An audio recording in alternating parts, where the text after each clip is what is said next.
My name is Dr. Carlos R Vessels, and I was a radioman when I was in the Navy, and I was second class petty officer. I actually joined the Navy as a high school recruit. It was in 1957, and directly after graduation from high school, I went to boot camp. And what year did you get out? 1960. 2 years, 11 months, 22 days, 15 hours, and 22 minutes. Well, there was the Korean conflict was being just at the end of the Korean conflict, and then it was just, they're talking about Vietnam, and there was a lot of things of that nature. It was right in between skirmishes. I did see some of the conflicts. I was in Lebanon and was on liberty in Lebanon, and I saw the foxhole and people shooting at each other. Then we got back on board ship real quickly. Well, I was from the Midwest, and I always loved the ocean and ships, and I just loved the Navy. I can't recall any specific reason why I chose the Navy, but it was never a choice. I mean, never a question. Yeah, they asked me if I would join the Air Force. They knew that I was going to go into service. They asked me if I wanted to join the Air Force, and I said no. What I'd like to do is to join the Navy, and I'm thankful I did. I wanted to go to college, and I had a sports scholarship and a regular scholarship just for partial scholarships. But I wanted to get the service. I wanted to be in the service, and I wanted to get that over with first. That the Navy taught the discipline that you have in it, and you have to go through the discipline so that you have discipline. But it taught me how to study. It taught me how to learn something. It taught me that to never give up and to keep on going, which helped me in my education background. I have a AA degree, a BS degree, MBA, Master's of Business Administration, and a PhD in Business Administration, all while I've been married and working full time. Right after I got out of boot camp, and I went to Norfolk, Virginia. I loved to skate, so I went out to skating rink while I was just starting in school there, and I met the most beautiful girl I'd ever seen. And we went together for maybe 6 months or so, and then I asked her to marry me. She was still 15 at that time. And she held me off until her senior year. So she held me off for a couple of years. So we went together for a little over 2.5 years. And so we were married when I got out of the service. And the day after Christmas, we'll celebrate our 64th anniversary. And the smartest thing I've done, I told you I got my doctorate. The smartest thing I've ever did was ask my best friend to marry me. Where all were you stationed? Oh, this is another thing, is that I learned to love to travel when I was in the Navy. I was stationed in Genoa, Italy for a few months, and that was the bulk of the area that I was stationed in overseas. The other was in Norfolk, Virginia, and in Boston was where I was last. And I was stationed on my first station after I got out of school, after I finished honorman from radio school. The first one was on an LCU, which is a landing craft utility. That's the ones that it's the smallest boat that you can be stationed on. And it's the one that carries the Marines in when they land and everything. And when I retired, I was on the USS Wasp, which was the aircraft carrier, and they picked up the astronauts when they came down, and they were the first ones to do that. Did you have any family that were in the military at all, or you just knew that this is what you wanted to do? I didn't have any family that was in the Navy. I just always knew that it's, from the time I was a little kid, I knew that that's where I was going to go. So when did you decide that you wanted to be a deacon? One of the things that happened when I was in, when I went into the Navy and went overseas and was in Italy, I was converted to Catholicism. While I was in Italy, I was baptized and confirmed and everything else over in Italy. And my wife is, her family is from Italy, also from Abruzzi area. And one of the things, I told you that we've been together that long and everything.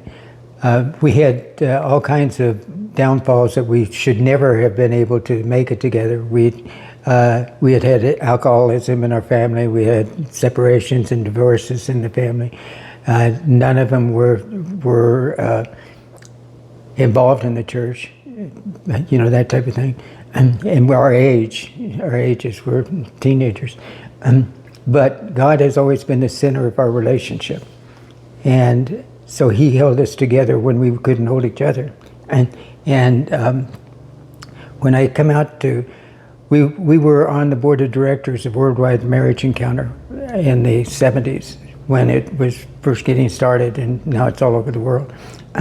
And one of the couples that were there come up with the engaged encounter, which is still being done in the church throughout the tether. So they were, being our involvement in that one, I was asked if I wanted to become a deacon. And a deacon is, permanent deacon is the only ordained clergy in the church that can be married without a special dispensation. And so I was given some wrong information, so it didn't happen. So it didn't happen back then. That was in the early 80s.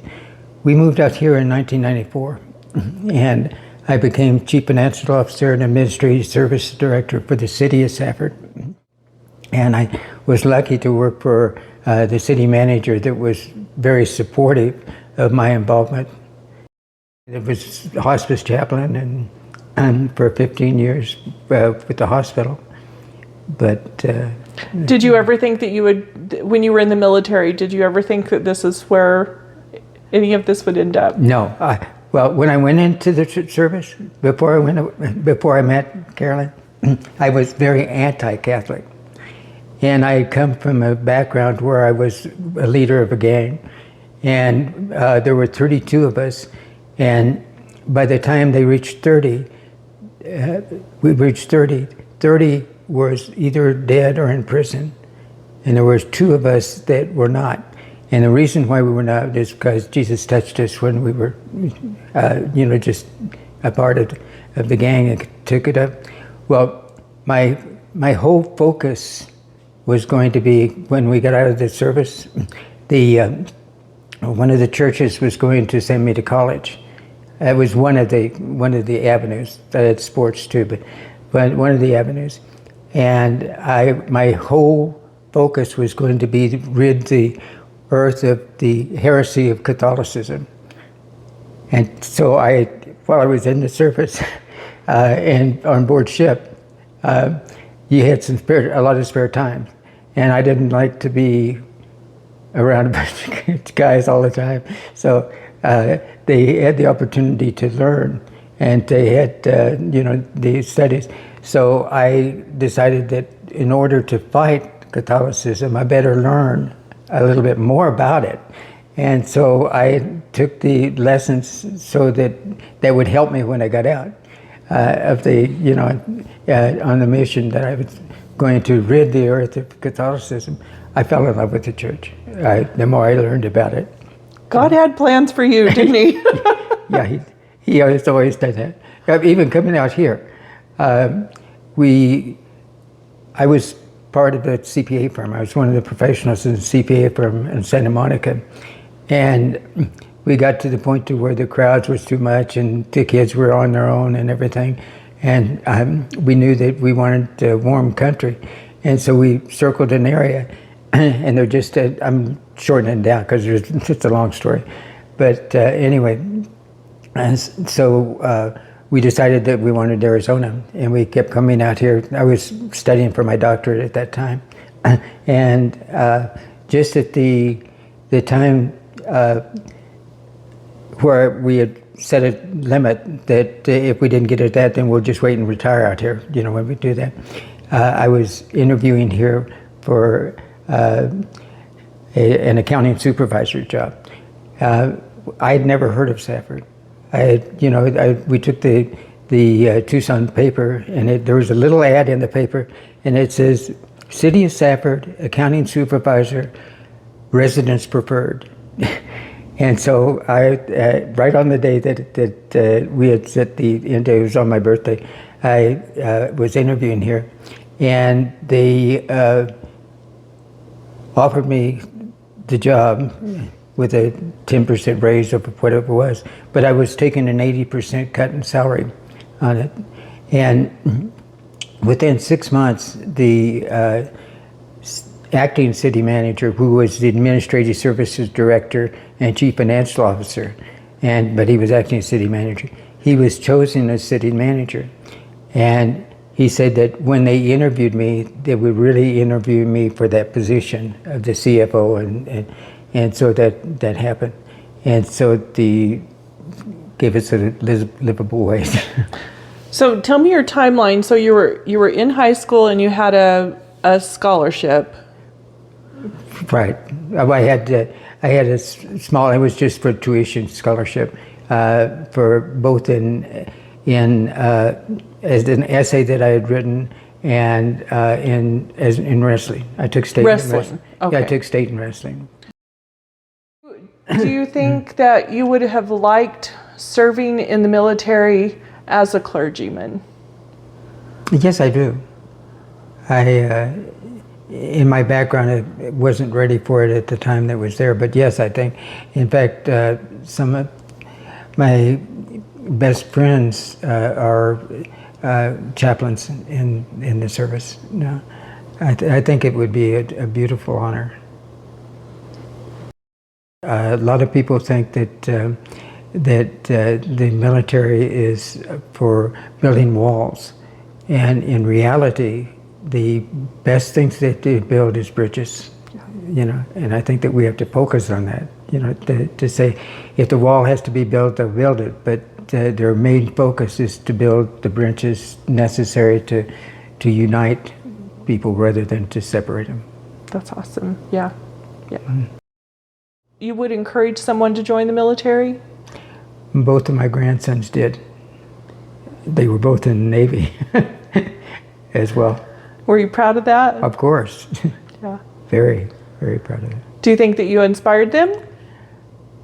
Yeah, I do. I wasn't aware of it inspiring. I didn't do it intentionally to inspire, but... Do you have changed anything about your time in the service? No. At one time, I would have gone into the tried to become an officer sooner than that, but no, I love everything that has happened in it. How do you feel about being a veteran? I think that's the biggest honor that a person could have. I really do. That's why I'm very supportive of anything that we do for the veterans.